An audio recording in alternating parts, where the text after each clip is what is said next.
Bonjour et bienvenue à toi dans cette nouvelle vidéo. Aujourd'hui, je vais te parler de lampe frontale. On est en automne, même soit l'hiver ou même l'été aussi, c'est possible que tu aies besoin de voir tout simplement la nuit. Là, c'est pas pour bricoler, mais c'est vraiment pour faire son activité, les coureurs à pied et bien sûr les cyclistes.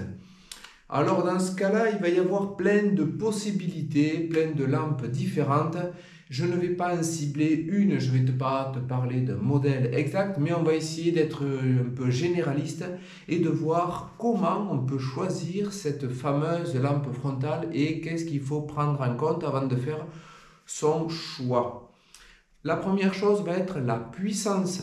Si tu as besoin de voir très loin ou si tu as envie d'avoir une vision très lointaine, on va dire, ben, il va falloir beaucoup de puissance. Je pense que pour un minimum, pour voir en vélo, quand on l'a de fixé sur la tête, ça serait 200 lumens et c'est vraiment le minimum. Après, si tu marches ou si tu es en bivouac, avec très peu de lumens, tu arrives à voir dans ton environnement autour de toi, ça suffit. Par contre, du moment où tu roules et que tu vas avoir un minimum de vision lointaine ou quand tu arrives sur une épingle, c'est important de voir où tu regardes et où tu vas aller. Donc, j'aime avoir un minimum, comme je dis, de 200 lumens. Ensuite, dans ces 200 lumens, il va y avoir, on va dire, le spectre, c'est-à-dire la largeur, le faisceau. Certains modèles n'ont pas forcément le même angle, certains ont un halo plutôt, un point assez précis, et d'autres un faisceau très large. Là, c'est pareil, c'est à toi de voir ce qui t'intéresse et ce que tu préfères. Mais sache que plus tu vas monter en puissance, quand tu vas arriver à 400, 600, à 800, souvent c'est plutôt un point assez précis, c'est pas très large. Et après, voilà, quand tu descends en puissance, les faisceaux sont un peu plus larges, mais là encore, ça dépend des marques et des modèles. Donc, ça va être à toi de voir et de faire des essais. Ou si tu connais par exemple quelqu'un qui a déjà un modèle qui te plaît, voilà, ça permet de faire un essai et de voir comment ça rend. Ensuite, on va avoir le poids, bien sûr, se trimballer, avoir sur la tête une lampe frontale qui est lourde. Si c'est pour rouler demi-heure de nuit, ça passe, mais si c'est pour passer une nuit sur le vélo, ben forcément, tu comprends bien qu'au bout d'un moment, tes cervicales, là, derrière, elles vont commencer à en avoir plein le dos. Donc, c'est pour ça que le poids va être important.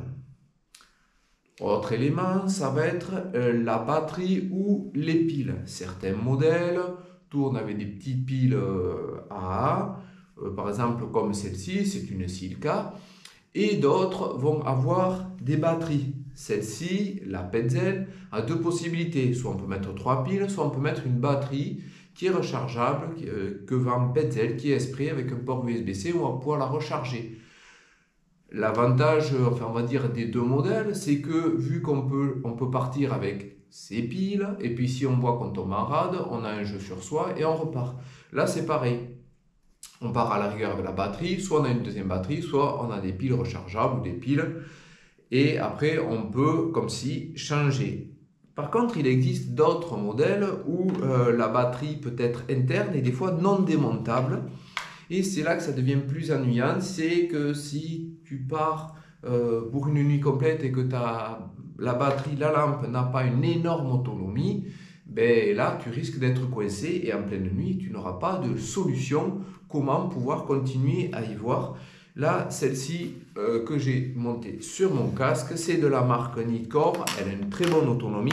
Par contre, la batterie n'est pas démontable. Enfin, ce que je veux dire, c'est qu'on ne pourra pas venir changer la batterie. C'est un port ici sur le côté, c'est un USB-C. Donc si on s'arrête et qu'on a un powerbank qu'on peut recharger, ou si on dort à l'hôtel par exemple ou autre, on pourra pouvoir recharger. Par contre, attention, si votre lampe n'a pas une énorme autonomie, il va falloir gérer ça, voir comment on peut recharger ou continuer à y voir tout au long de sa sortie.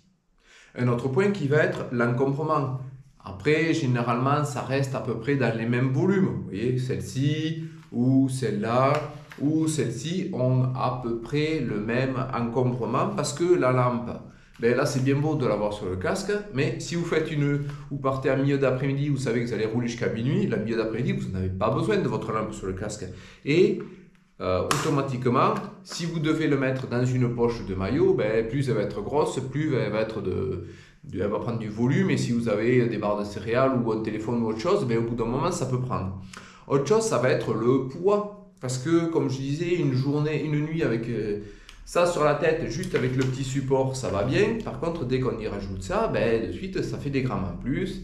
Et automatiquement, ben, ça fait son poids. Et petit à petit, les cervicales et tout ça, ça peut être gênant.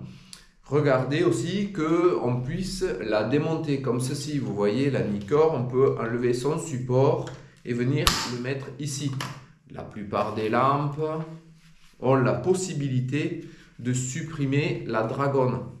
Si vous voulez gagner un petit peu de poids et un petit peu d'encombrement, comme sur ce modèle de Silka, on peut venir enlever la dragonne comme ceci et on s'en débarrasse. L'avantage de la dragonne, c'est que si vous ne voulez pas non plus, comme ceci, laisser le support, parce que si vous avez qu'un casque et vous ne voulez pas toujours enlever le support, vous allez rouler avec un casque comme ça la plupart du temps en journée. Bon, ça ne dérange pas, c'est pas très esthétique. Si vous n'avez pas de support qui est démontable ou qu'on puisse enlever la sangle, on peut venir comme ceci, mettre sa lampe frontale et la faire passer tout le tour du casque comme ceci pour qu'elle tienne et rouler comme ça. Et au moins, quand vous roulez par exemple la journée, vous l'enlevez, vous mettez tout ça dans la poche. Et l'avantage aussi, c'est que si vous vous arrêtez en bivouac ou si vous voulez l'utiliser pour une autre utilisation, on va dire, pour faire de la balade et tout ça, c'est-à-dire qu'on a toujours la dragonne. L'inconvénient de ça, c'est que si je pars rouler comme ceci, très bien, j'ai ma lampe, et si je m'arrête en bivouac ou autre, ou si je veux faire autre chose, ben, la dragonne, les trois quarts du temps, on oublie de la prendre, et ça veut dire qu'on va devoir prendre à la rigueur la lampe, juste comme ceci à la main, mais on n'a plus le système je vais y arriver, de sangle qui va sur la tête, et automatiquement, ben, il faut la tenir. On perd un peu l'utilité de la fameuse lampe frontale qui tient tout seul sur la tête. Bon, voilà. Après, ça c'est à chacun de voir.